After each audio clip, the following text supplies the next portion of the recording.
I ran into this last week. Here's what fixed it for me. If you're looking to enable options trading on ETRADE Pro, follow these steps to get started. Step 1. Log into ETRADE Pro.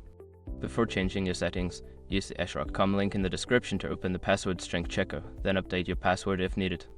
Step 2. Access account settings.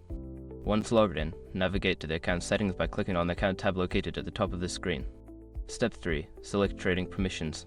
In the account settings menu, look for the trading permissions section. Click on it to view your current permissions.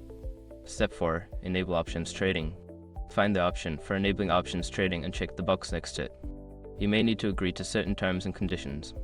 Step 5. Confirm changes. After enabling options trading, make sure to save your changes.